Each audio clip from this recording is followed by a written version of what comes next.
Assalamualaikum warahmatullahi wabarakatuh. Salam sejahtera untuk kita semua, salam bahagia. Halo sahabat-sahabat Koalisi Perempuan Indonesia dimanapun berada. Selamat datang di podcast Ngopi, ngobrol bareng Koalisi Perempuan Indonesia. Hari ini kita akan bahas ya topik yang ternyata sangat penting banget tentunya ya, yaitu orang muda meretas KBGO di era digital.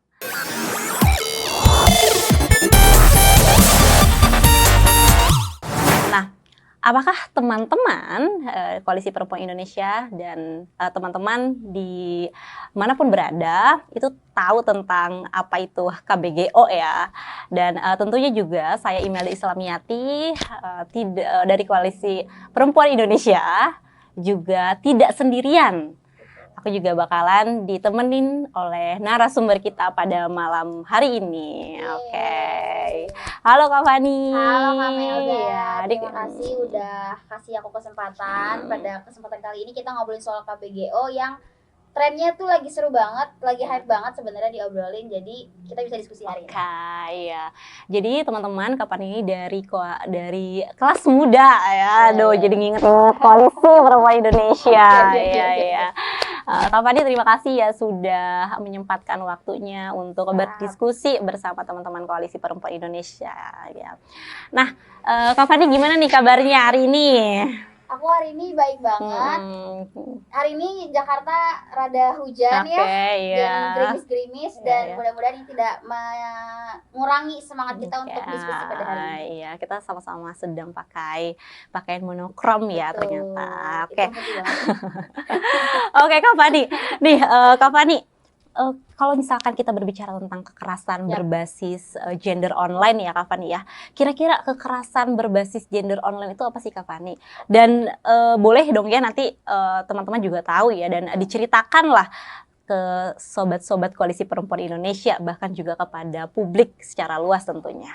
Kira-kira apa sih itu KBGO Kak Fani? Oke, sebenarnya kalau misalkan teman-teman sering baca kalau ngomongin soal kekerasan berbasis gender itu kan banyak banget jenisnya ya. Dan itu tuh sering banget terjadi in real life sebenarnya gitu kan di kehidupan kita langsung. Cuman tren akhir-akhir ini yang meningkat adalah bahwa ya lagi-lagi kan ngomongin soal perkembangan zaman. Ternyata kekerasan berbasis gender ini juga bisa terjadi di ranah daring gitu kan atau online yang mana ini sangat membahayakan, ini sangat mengkhawatirkan gitu kan karena ngomongin soal data korban menurut Komnas Perempuan ini banyak banget, bahkan di tahun 2024 ini aja itu ada peningkatan yang tadinya di tahun 2023 itu hanya 118, di tahun 2024 ini meningkatnya justru tinggi sampai ke 480 gitu kan. Yang ternyata dari angka 480 itu 52% dari si korban adalah kelompok usia dari usia 18 sampai 25 tahun. Nah, sedangkan sisanya 26% itu adalah di usia anak-anak. Jadi ternyata KBGO ini sangat bisa menyasar ke siapa aja ya Kak Melda gitu kan, mau anak-anak, terus mau orang dewasa gitu kan, bahwa ya ini harus menjadi atensi bersama gitu sih Kak Melda. Iya, karena Kak Fani kalau misalkan kita melihat beberapa catatan bahwa ternyata ada 182 juta jiwa orang ternyata itu pengguna internet gitu. Berarti kan ini hampir 80% kali ya dari total penduduk Indonesia ya yang ada 282 juta kan. Jadi kan sebetulnya ini menjadi core isu yang paling penting dan kemudian juga kira-kira langkah-langkah yang kemudian harus dilakukan tuh seperti apa gitu. Nah, tapi kira-kira nih Kak Fani, karena kan kalau misalkan kita tadi ya melihat bahwa KBGO itu kan memang ini menjadi suatu ancaman yang sangat serius ya, bahkan juga di era globalisasi yang semakin cepat, kemudian juga teknologi yang semakin canggih, bahkan juga ya di era digitalisasi banget kan kira-kira gitu ya. Nah, bahkan juga tadi ya di ranah baik itu di ranah dia sudah menyebar ya gitu, di ranah praktiknya gitu. Ternyata KBGO ini bisa saja gitu kan berupa pelecehan seksual, kemudian juga cyberbullying, kemudian juga praktik-praktik pemalsuan identitas, bahkan juga hal-hal yang lainnya yang ternyata itu sangat banyak gitu kan. Nah, tapi aku sangat tertarik ketika kira-kira itu menjadi sebuah ancaman yang sangat besar bagi kita ya. Nah, apa sih Kak Fani, menurut Kak Fani dampak yang yang sangat besar itu gitu kan? Ini juga menjadi ancaman serius bagi kita gitu. Nah, kira-kira dampak terbesar dari KBGO ini untuk kita tuh apa sih Kak Fani? Oke. Pertama ngomongin dampak yang paling instan, yang paling langsung korban KBGO rasakan adalah pertama adalah soal kesehatan mentalnya. Gitu kan. Karena misalkan kita bahas satu case aja kan, misalkan ngomongin soal dia itu di stalking, yang mana secara dia di Instagram, di WhatsApp dan lain sebagainya tuh semua data-datanya itu dicuri, diretas, diretas gitu kan. Nah, sebenarnya itu yang pertama kali korban rasakan adalah pasti panic attack, ya kan, panik dulu nih, kira-kira aduh gue harus ngapain ya, gitu kan, harus gimana nih gitu kan. Nah itu posisinya yang pertama adalah pasti soal kesehatan mental. Terus yang lain ada misalkan tadi juga kakak sebutin ada cyberbullying, itu bener banget gitu kan, bahwa nantinya itu berdampak selain kesehatan mental juga rasa percaya diri, ya kan. Misalkan kalau misalkan yang sedang yang lagi hype sekarang itu adalah bahwa misalkan ada dua orang pasangan gitu kan, terus mereka pacaran gitu kan, terus akhirnya putus, terus ada misalkan pernah ada hubungan seksual sebelumnya, lalu karena si salah satu pihak ini nggak setuju buat putus hubungannya gitu kan, akhirnya diancam bahwa dokumentasi ketika kita lagi hubungan seksual itu akan disebarkan. Nah itu sebenarnya lagi hype banget tuh terjadi gitu kan, karena lagi-lagi ngomongin soal ancaman-ancaman di teknologi di online ya kayak gitu kan, bahwa ini bakal gue viralin kalau kita putus gitu kan ya. Akhirnya kan posisinya itu jadi jadi sebuah cyberbullying sebenarnya jatuhnya juga kan gitu kan. Terus juga bukan dasar concern dari salah satu pihak gitu kan, ketika pada akhirnya si dokumentasi yang tidak diinginkannya itu disebar gitu kan. Akhirnya tadi dampaknya adalah kesehatan mentalnya, terus juga ngomongin soal rasa percaya dirinya, terus juga akhirnya dia jadi nggak mau bersosialisasi dan lain sebagainya, mengurung diri. Nah itu sih sebenarnya yang dampak ancaman paling banyak terjadi hari ini sih, itu sih Kak Melda. Iya, karena memang itu juga sebetulnya sangat mengerikan. Betul.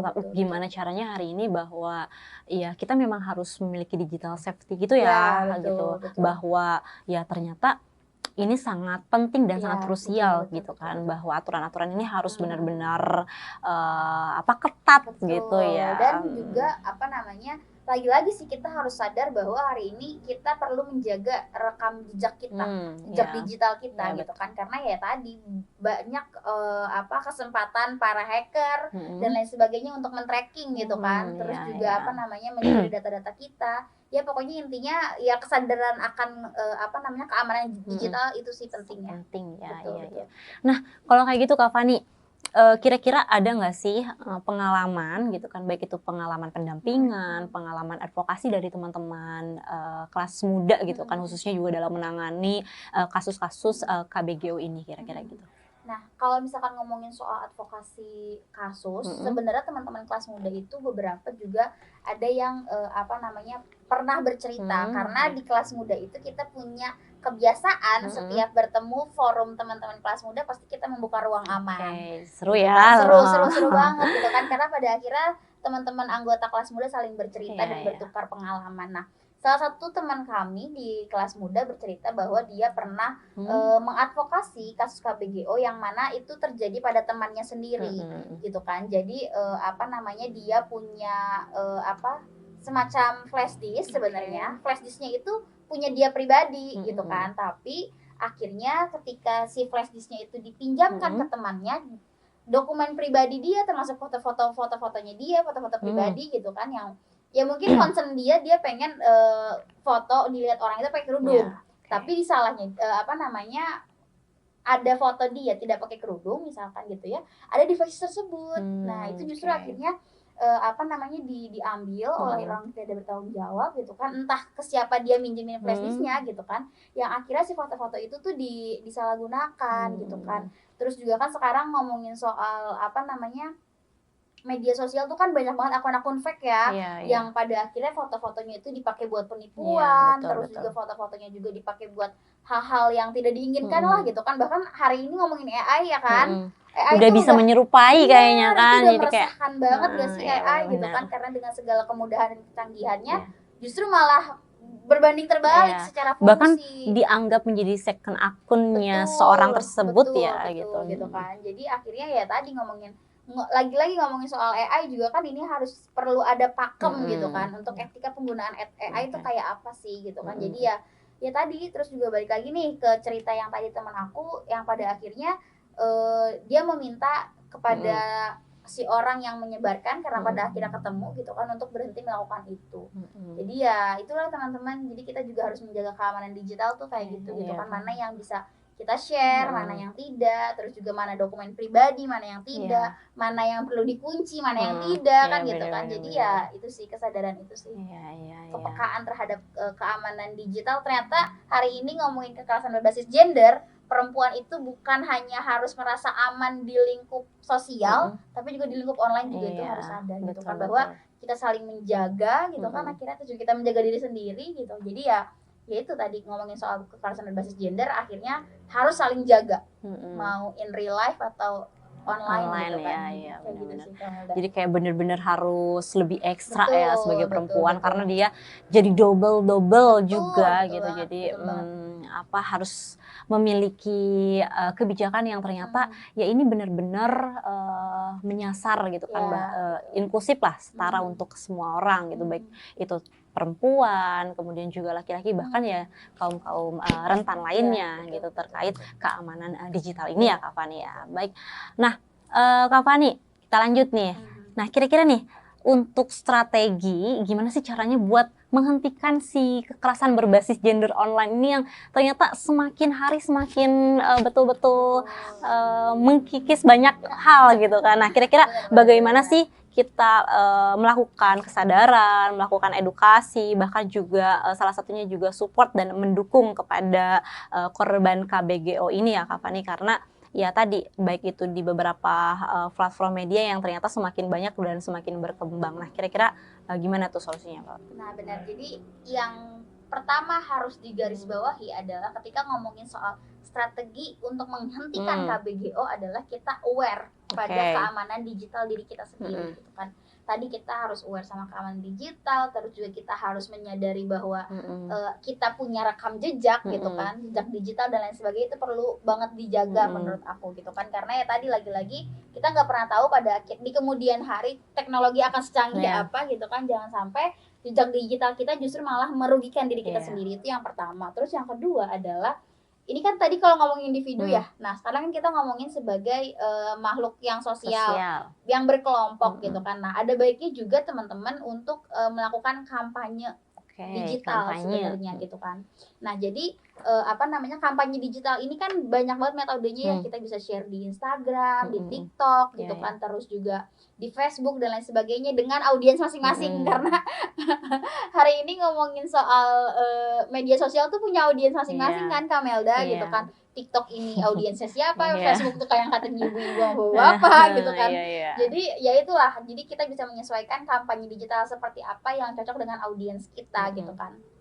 Nah terus juga ngomongin soal edukasi digital gitu, bahkan kelas muda itu dulu kita pernah buat pelatihan digital untuk teman-teman pengurus kelas muda gitu kan, teman-teman anggota kelas muda, yang mana ya tadi kita pernah belajar juga soal keamanan digital tuh kayak apa. Terus juga kita juga belajar bagaimana untuk mendesain yang bagus nih gitu kan, yang eye catching tuh kayak apa sih gitu kan, karena selain konten kita yang isinya bagus gitu kan, ya visualnya juga harus bagus biar enak dilihat gitu kan sama orang gitu. Jadi teman-teman kelas muda juga udah mulai aware sih ngomongin soal keamanan digital, terus juga gimana kita untuk berkehidupan di online gitu kan. Jadi ya seperti itu. Lalu selanjutnya juga ngomongin soal penyediaan layanan digital. Nah ini juga penting nih Kamelda gitu kan, bahwa sebagai aku juga berharap teman-teman koalisi perempuan muda juga ini mampu menjadi mitra kan untuk KBGO, pelayanan KBGO itu juga ada di sana gitu kan. Jadi teman-teman korban KBGO ini nggak kehabisan ruang dan nggak kehabisan tempat untuk melaporkan dan atau membuat pengaduan-pengaduan. Itu karena ya tadi lagi-lagi selain pendampingan secara hukum, korban juga perlu pendampingan secara psikologi dan lain sebagainya gitu kan. Jadi ya itu sih Kamelda yang bisa kita lakuin strategi untuk menghentikan KBGO itu. Iya.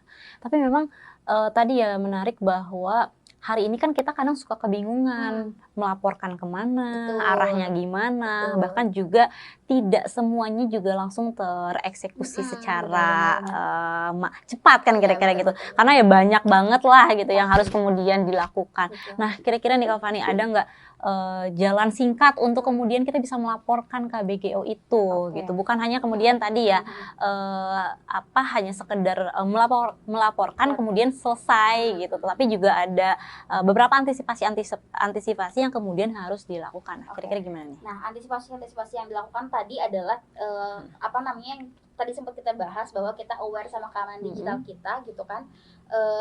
Teman-teman sekarang itu rata-rata sosial media seperti Instagram, WhatsApp, Facebook itu tuh mereka udah punya verifikasi autentikasi 2 langkah gitu kan, yang pada akhirnya itu juga sebenarnya menjadi strategi dari media sosial kita hari ini, platform media yang kita pakai untuk menjaga keamanan digital kita.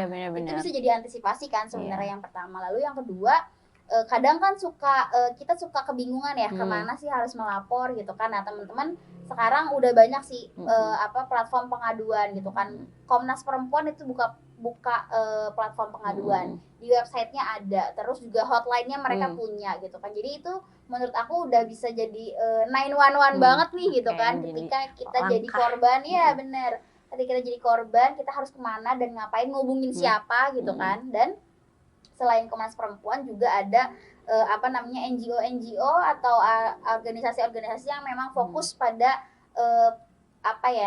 pemulihan korban gitu kan, kayak ada Yayasan Pulih, terus juga secara internetnya juga ada SafeNet dan lain sebagainya, dan LBH yang memang mampu dan siap gitu ya untuk mendampingi korban secara hukum maupun secara psikologisnya. Iya benar-benar, karena Instagram aku juga sama-sama kok harus verifikasi 2 langkah gitu ya. Betul. Instagram, WA gitu kan. Benar banget. Jadi Instagram karena kan posisinya aku tuh dulu sedih banget Kamelda. Aku punya Instagram, followers aku udah banyak. Sedih. Akhirnya tapi akhirnya dia harus ke-hack gitu kan, karena dulu kita belum terinformasi gimana sih caranya verifikasi 2 langkah gitu kan.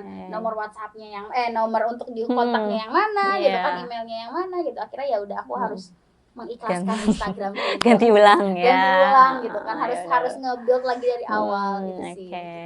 Iya. Nah, kalau kayak gitu nih Kak Fani, ini sebetulnya lebih spesifik sih sebenarnya pertanyaan yang kemudian harus benar-benar terjawab dan teman-teman juga benar-benar menyimak gitu ya. Nah, kira-kira nih bagaimana sih sebetulnya peran orang muda ini dalam meretas KBGO ini nih Kak Fani? Jadi peran orang muda menurut aku ini menarik karena sekarang rata-rata orang muda itu sangat kreatif sebenarnya. Ada banyak cara yang bisa dilakukan gitu kan, misal jadi influencer, terus juga bikin konten-konten yang kreatif gitu kan. Kita jangan kalah sama yang bikin konten gak produktif gitu kan, cuman dilihatnya yang gimana-gimananya aja gitu kan. Cuman kita coba untuk menghadirkan konten yang bisa dikonsumsi oleh halayak banyak yang memang itu informatif gitu kan, secara keilmuan dapat, tips and triknya dapat gitu kan, terus visualnya bagus, proper lah gitu kan. Menurut aku itu langkah yang sangat bisa dilakukan oleh orang muda untuk meretas KBGO gitu kan. Terus juga orang muda sangat bisa untuk juga mengkawal kebijakan gitu kan, bahwa hari ini kita harus kemana dan harus ngapain, kolaborasi dengan siapa kan. Hari ini anak muda tuh hits banget ya ngomongin soal kolaborasi, seneng gitu kan anak-anak muda tuh ngomongin semua bisa terintegrasi. Semua bisa terintegrasi gitu kan. Jadi ya mudah, kita tinggal menentukan kita mau bekerja sama dengan siapa gitu kan, atau mungkin organisasi kita mau berkoalisi dengan siapa gitu kan, mau berkolaborasi dengan siapa, mau di bidang psikologinya kayak psikis korban kah, atau mau di bidang pengaduan, hotline dan lain sebagainya gitu. Karena itu banyak sih kalau misalkan anak muda mau ngapain tuh pasti ada aja gebrakannya sebenarnya gitu. Benar-benar. Jadi memang sih. kayaknya harus kolaborasi terus ya, senantiasa Betul. mengkampanyekan, menggaungkan gitu ya. Betul banget Bagaimana gitu kan. hari ini ya media sosial harus ramah ya, Iya. termasuk juga humanis untuk semua kalangan. Betul. Karena Gitu. tadi kan kalau misalkan emang pada akhirnya bikin konten itu kita melakukan secara individu, tapi kan yang bisa kita lakukan dengan kelompok tuh apa? Oke. Itu kan berkolaborasi dengan apa yang kita bisa berikan untuk masyarakat Iya. gitu kan. Ya itulah lagi-lagi balik lagi orang muda ya harus bermanfaat, bener nggak sih Ya, Kak? benar-benar. Gitu teman-teman ya.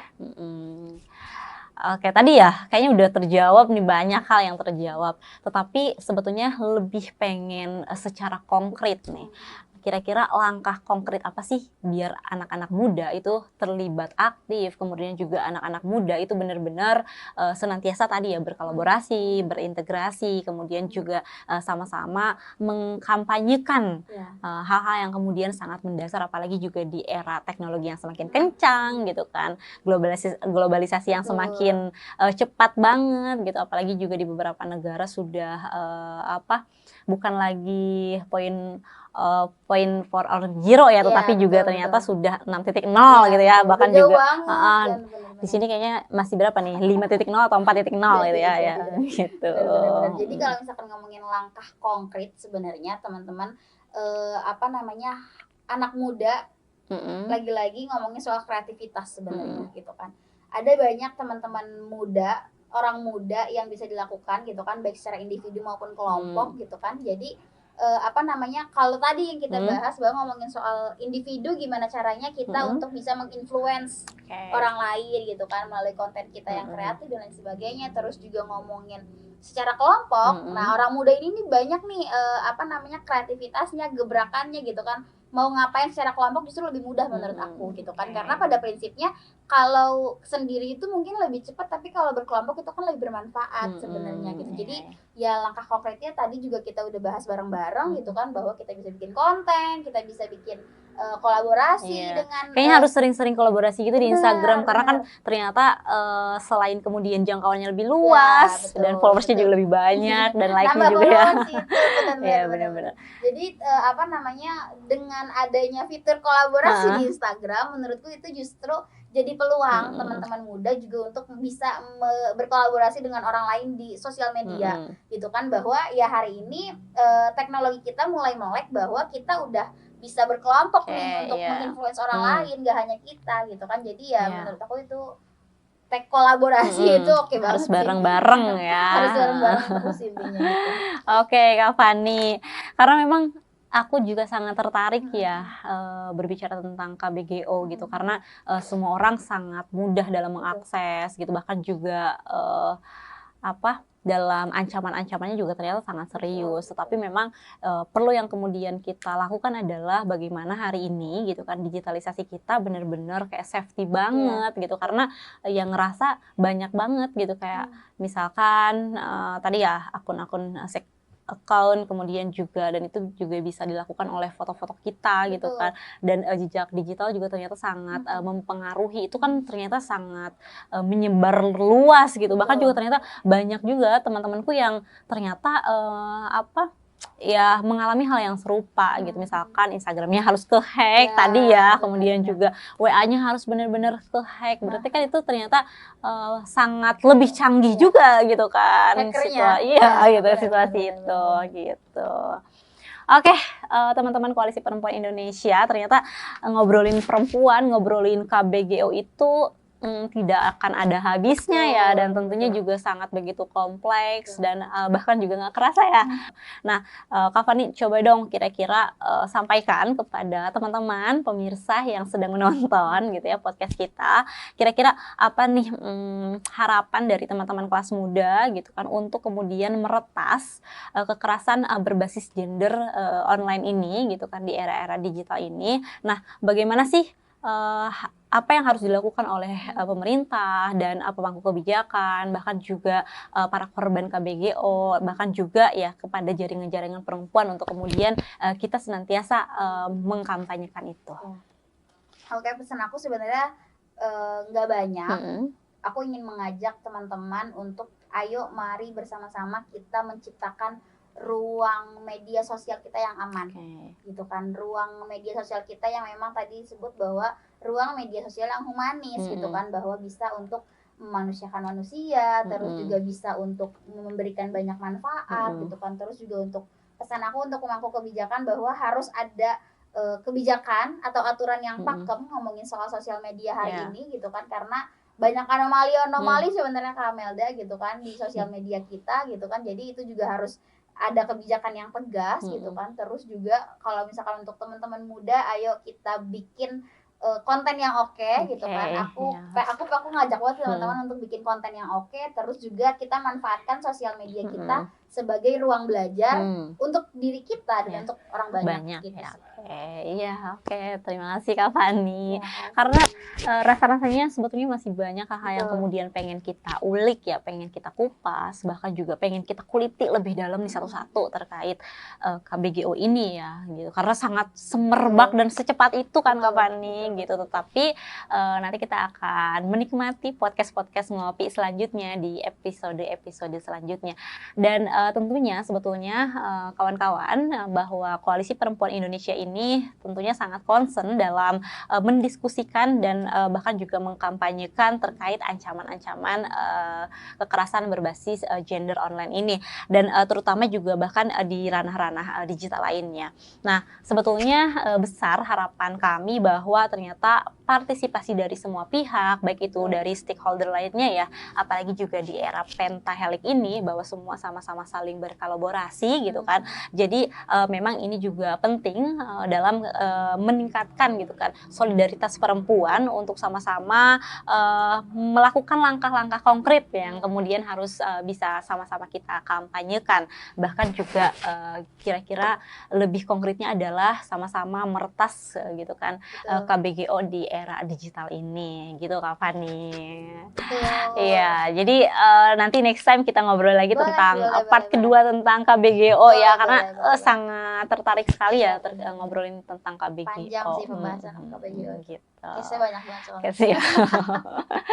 Ya, gitulah kawan-kawan, pemirsa yang ada di mana-mana gitu, bahwa berbicara tentang KBGO sangat begitu kompleks, dan tentunya juga ini menjadi sebuah ancaman, bahkan juga menjadi sebuah peluang kita gitu dalam memaksimalkan media sosial ini. Bahkan juga di platform-platform media lainnya itu juga bahwa perempuan senantiasa mengkampanyekan, bahkan juga harus menguatkan solidaritas tersebut ya. Bagaimana hari ini ranah digital harus menjadi ranah yang humanis, ranah yang kemudian sama-sama saling bertumbuh, saling berkembang gitu. Oke, kita akan bertemu lagi di sesi-sesi selanjutnya. Saya Imelda Islamiati, Koalisi Perempuan Indonesia, pamit undur diri dan terima kasih. Yeay.